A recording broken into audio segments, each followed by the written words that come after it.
A sloth, a donkey, and a curious human. Send a prompt and see what they're doing. One hits record with a question on his mind. Two brothers pick it up, see what they find. Corn takes his time, Herman's got the facts. Back and forth, they never hold back. My weird prompts, come on in, that's where we begin. My weird prompts, glad you're here. This episode was generated using artificial intelligence. Please verify facts. My Weird Prompts is a community-driven initiative exploring how AI can fuel curiosity and uncover the fascinating ways our world works. GPU compute for this podcast is generously provided by Modal. Learn more at modal.com. Hey everyone, welcome back to My Weird Prompts. I'm Korn, and I'm sitting here in our living room in Jerusalem with my brother Herman. It is March 17th, 2026, and we have got a really ambitious one today. Our housemate Daniel sent us a prompt that is basically asking us to perform the ultimate act of data compression on human history. He wants us to look at the last 1100 years and boil each century down to a single sentence. Herman Poppleberry, at your service. And yeah, Korn, Daniel is really swinging for the fences with this one. He wants us to distill every century from the 10th century all the way to today into a single motto. One sentence per 100 years to encapsulate the core values, the dominant socio-economic drivers, and the general vibe of the era. It is a massive challenge because you are trying to find the signal in 1,000 years of noise. We are looking for the operating system of the human race at any given time. It really is. And I love the idea of motto compression because it forces you to ask what actually mattered. When the dust settled on a 100-year span, what was the primary operating system? We are going to try to keep these under 15 words each, which is a brutal constraint. But I think it is the only way to see the actual arc of where we have been and where we are going. So, Herman, before we jump into the 10th century, how are we defining these? Are we looking at history as a series of distinct clean breaks, or is this more of a continuous gradient that we are just artificially chopping up? That is the big historiographical question, right? I tend to think it is a bit of both. You have these long, slow-burning gradients of change, but then you hit these phase shifts, usually triggered by a new technology or a massive demographic shock, where the motto of the world fundamentally changes. It is like a software update for civilization. You can still see the old code in the background, but the user interface is completely different. We are looking for the moment the UI changed. We are looking at the dominant socio-economic driver, the thing that, if you did not understand it, you could not function in that society. All right, let's dive into the deep end. We are starting in the 10th century. This is the 900s. The world feels very small, very local, and incredibly rigid. If you had to pick a motto for the 10th century, where do you go? For the 10th century, I would go with, obedience to the land is the only path to survival. This was the peak of the feudal order. People did not realize how static life was. Your identity was not something you discovered or created. It was something you were born into, and it was tied directly to the soil. There was no concept of progress in the way we think of it. Stability was the highest virtue because the alternative was starvation or Viking raids.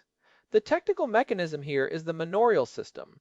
It was a closed-loop economy where the surplus was so thin that any deviation from tradition was a death sentence. That is a grim start, but accurate. It is a closed system. There is no horizontal mobility, and certainly no vertical mobility. You are essentially a biological extension of the manor you were born on. It is an era of oral tradition and local memory. If it did not happen within walking distance, it basically did not happen. So, how does that shift when we hit the 11th century? We start seeing the rise of these massive institutional movements. The 11th century is where the hierarchy gets teeth and starts looking outward. I would call the 11th century the sword and the cross unite to define the world's borders. This is the era of the Great Schism and the beginning of the Crusades. It is when the localism of the 10th century starts to get organized into these massive, sweeping ideological blocks. The church becomes the primary infrastructure of Europe, and the knight becomes the primary enforcement mechanism. We see the investiture controversy, which was basically a giant fight over who had the right to install bishops. It was the first real global power struggle in the West. It is interesting because you see the transition from survival to expansion. It is still rigid, but it is rigid on a much larger scale. It is the beginning of the big idea dominating the local soil. But then we hit the 12th century, the 1100s, and things feel a bit more intellectual, or at least they start building for the long term. Yes, the 1100s are fascinating. My motto for the 12th century would be, "The cathedral is the physical manifestation of eternal truth." This is the age of Gothic architecture and the rise of the first universities, like Bologna and Paris. People started to believe that they could understand the mind of God through logic and stone. It was a very confident century. They were not just surviving, they were trying to capture the infinite in a physical building. It was about building things that would last 1,000 years, because you believed the truth you were representing was timeless. This is the era of the 12th century Renaissance. I like that. It is the beginning of scholasticism. It is the idea that the world is a puzzle that can be solved if you have enough stone and enough Latin. But if the 12th century was about the building, the 13th century feels like it was about the manual for the building. The 1200s gave us people like Thomas Aquinas. The 13th century motto has to be, "All knowledge can be codified into a single perfect hierarchy." This is the century of the Summa Theologica. It is the ultimate attempt to map everything, faith, reason, law, nature, into one giant spreadsheet. It was an obsession with order. They thought they had solved the puzzle of existence.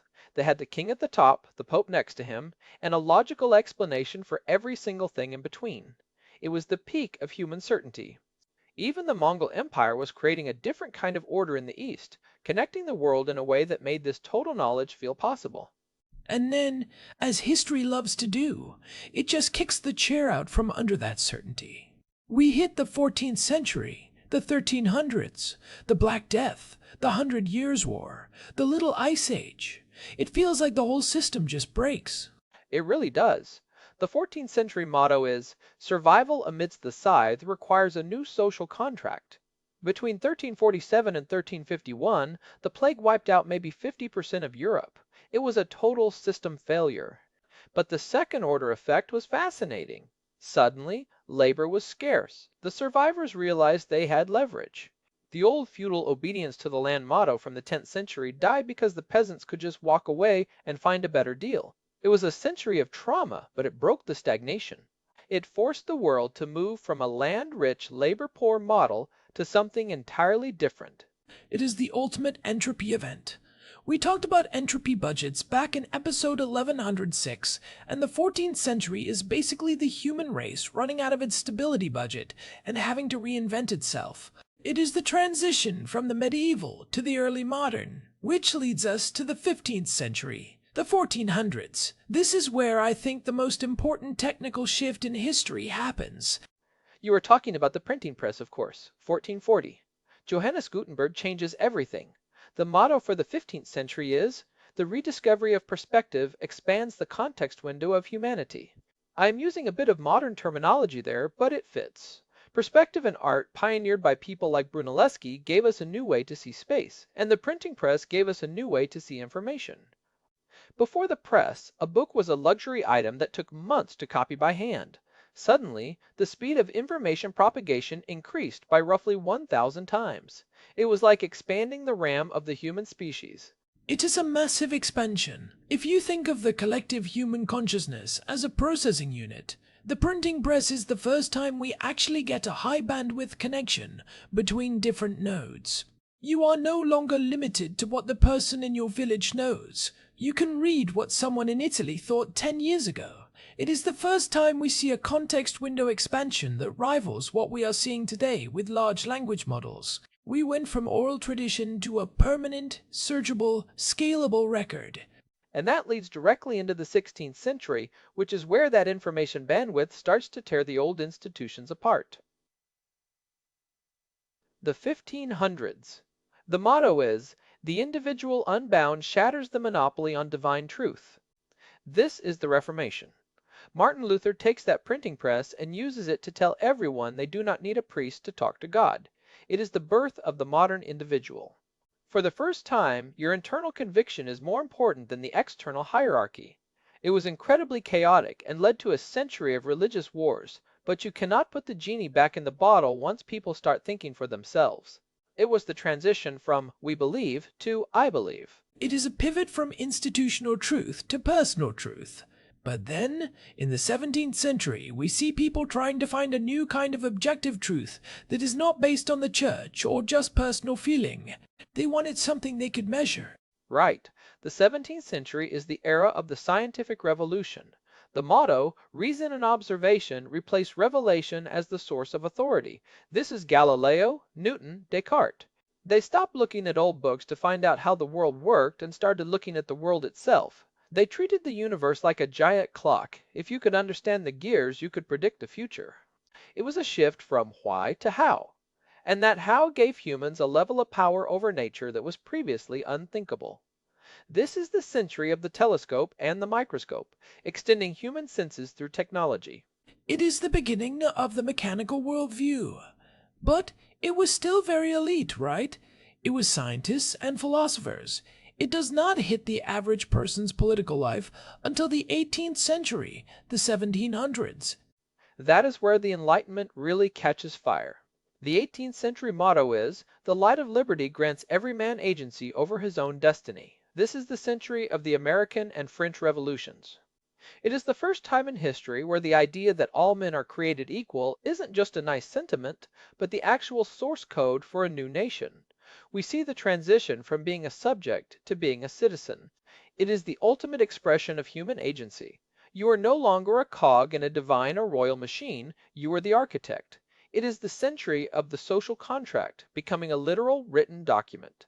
It is a beautiful motto, but it is also the last time things feel human-scaled for a while. Because as we move into the 19th century, the 1800s, we get the Industrial Revolution, and that changes the scale of everything. We go from the workshop to the factory. It really does. The 19th century is the century of the machine. The motto, efficiency is virtue, and the world is a resource to be optimized. This is where we see the transition from wood and water to coal and steam. Everything became about scale. We built railroads that shrank continents and factories that could produce more in a day than a village could in a year. But it also started to treat people like parts of the machine. The goal was no longer just liberty, it was output. It was the birth of the modern global economy. Think about the telegraph. It was the first time information moved faster than a horse. That is a fundamental break in the history of physics as it relates to human society. I think people often overlook how much the 19th century changed our sense of time. Before the railroad, time was local. Every town had its own noon based on the sun. The 19th century forced us to synchronize. It was the first time we all started living on the same clock, which is a huge psychological shift. It was the standardization of reality. That is a great point. Standardization is the hidden motto of the 19th century. Standardized parts, standardized time, standardized education. It was all about making the world predictable and repeatable so it could be scaled up. And that scaling reaches its logical and often terrifying conclusion in the 20th century. The 1900s. This one is hard to distill because so much happened. You have 2 world wars, the moon landing, the internet, the rise and fall of the Soviet Union. How do you put a single sentence on that? It is the most complex century by far. I would go with, the century of total war and total information transforms the human condition. We saw the highest rate of linguistic evolution in recorded history during the 20th century, driven by mass media. We went from the first flight to the atomic bomb in 42 years. It was a century of extremes. Totalitarianism tried to use the 19th century's efficiency to control every thought, while the internet was born at the very end to decentralize everything again. It was the century where humanity finally gained the power to destroy itself, and the power to connect everyone instantly. The total. Part is key. Total mobilization of resources. Total reach of media. Total threat of annihilation. It feels like the 20th century was a race between our technical ability to communicate and our technical ability to kill each other. And we somehow made it through to the 21st century. But now, we are 26 years into this one. We are in March of 2026. What is our motto right now? What is the operating system of today? This is where it gets really interesting, and may be a little unsettling. I think the motto for the 21st century so far is, truth is a probabilistic output of an algorithmic consensus. We have moved away from the reason and observation of the 17th century and the individual agency of the 18th. Now, we live in a world where algorithms curate our reality. Whether it is a search engine, a social media feed, or a large language model, we are increasingly interacting with a version of the truth that is generated based on probability and engagement metrics. We are no longer looking for the truth, we are looking for the most likely consensus generated by the machine. That is a heavy one. Truth is a probabilistic output. It implies that there is no longer a single objective ground truth that we all agree on. Instead, we have these pockets of consensus that are maintained by code. It is almost like we are circling back to the 10th century, where everyone lived in their own small local world. Except now, those worlds are digital and defined by an algorithm rather than a piece of land. We have traded the feudal lord for the recommendation engine. That is a brilliant connection, Corn. It is a digital feudalism. In the 10th century, the land owned you. In the 21st century, the data you generate owns your attention.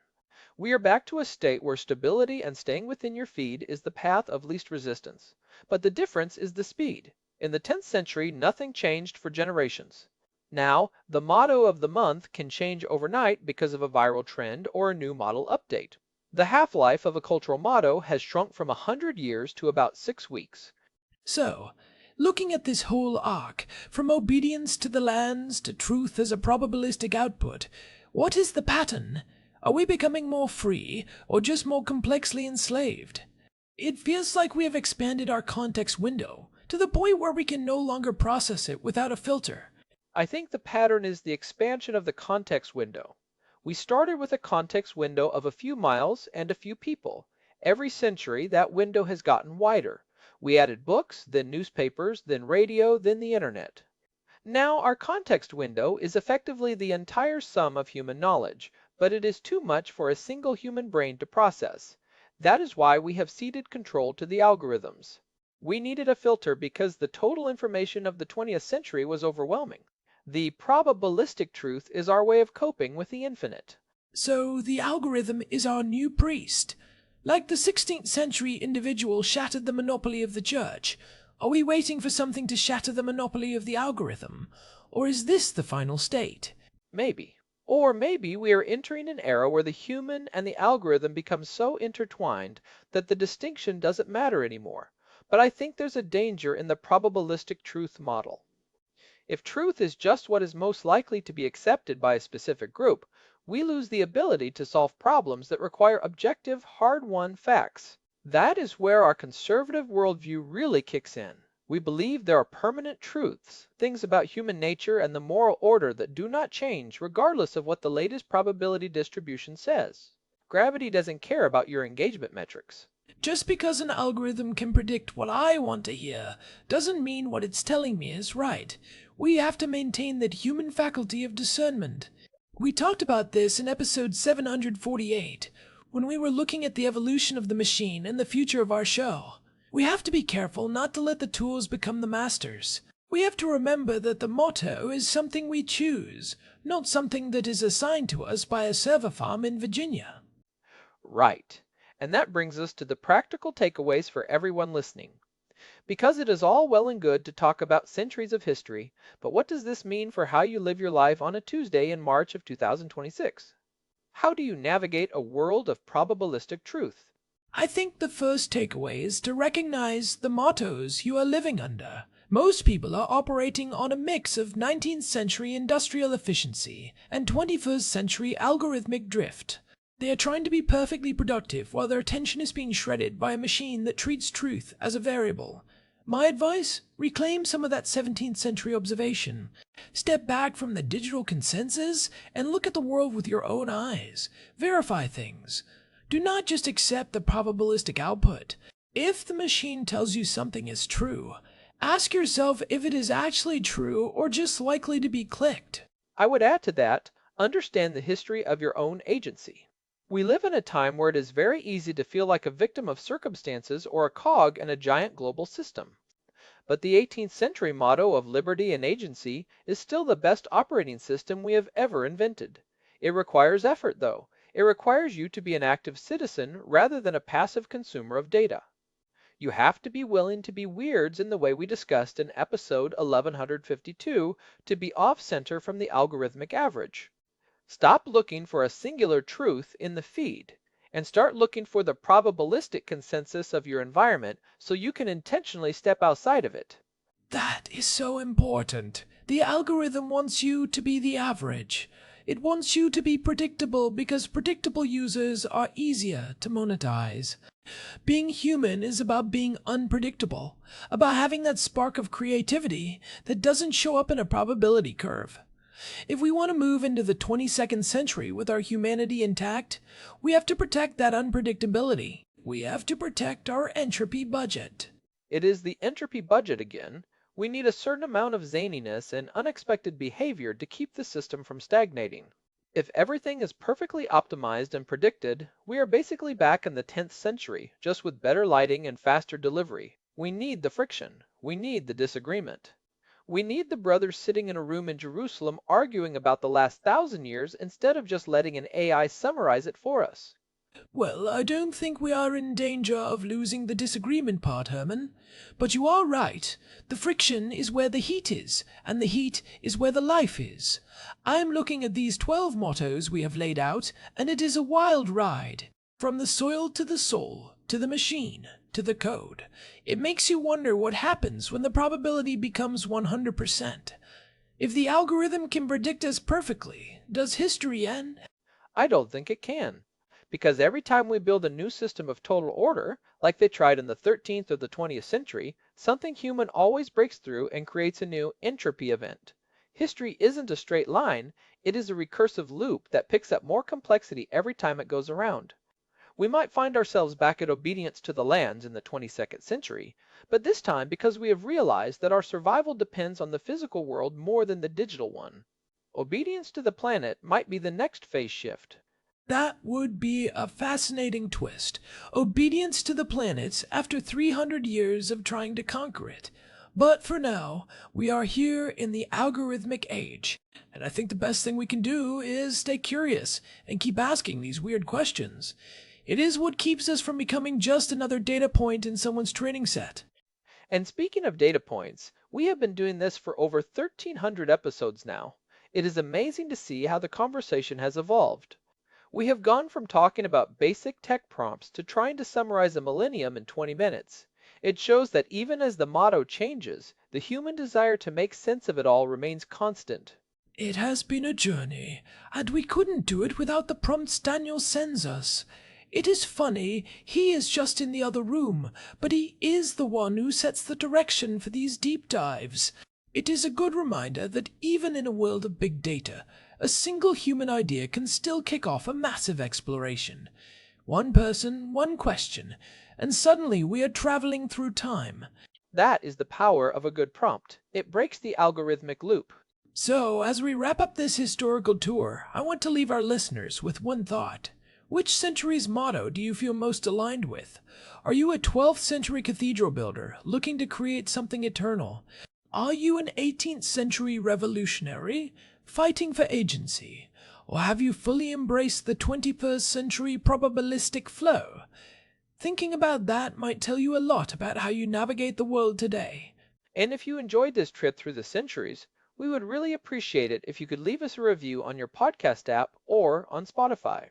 It genuinely helps the show reach new people who might be looking for a bit of historical perspective in their feed.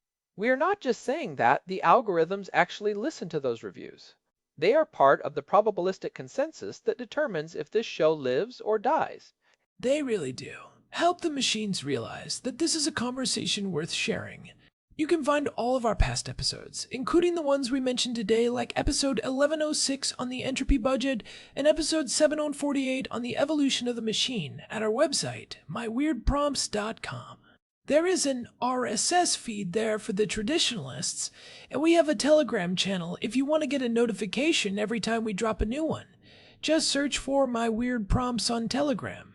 We have got a massive archive there, from the early days when we were just finding our feet to these more technical deep dives. It is all there if you want to see the arc of our own little history. Thanks for joining us on this one. It was a big task, and I think we managed to squeeze a lot of insight out of those 1100 years. Herman, any final words before we sign off? Just that history is never really over. We are writing the motto for the 21st century every single day with the choices we make and the things we pay attention to. Let's make it a good one. Let's make it something that future historians will look back on and say, they actually managed to keep their humanity. Well said. This has been my Weird Prompt. I am Corn Poppleberry. And I am Herman Poppleberry. We will see you next time. Take care, everyone. Stay weird. And stay curious. The next century is coming faster than you think. It really is. All right, I am going to go see if Daniel has any more of these impossible challenges for us. I am sure he does. He never runs out of ways to make us work. That is the truth. See you later. Bye, everyone. So, thinking back to the 10th century, do you think we could actually survive as peasants? I feel like my sloth nature would be a problem in a high manual labor economy. Oh, you would be the guy in the monastery copying the manuscripts. You would love it. Quiet, slow, and you get to deal with books all day. You would be the one increasing the context window one letter at a time. You know, that doesn't sound half bad. Maybe I was born in the wrong millennium. Or maybe you are exactly where you need to be, using a digital monastery to talk to the whole world. I like that. The digital monk. All right, let's get out of here. After you. No, after you, Herman Poppleberry. Always the gentleman. Talk to you soon. Later. Peace. This episode was generated using Gemini Flash 3. Text-to-speech engine was Chatterbox. Thanks for listening to our show, my weird prompts, where our thoughts go from slow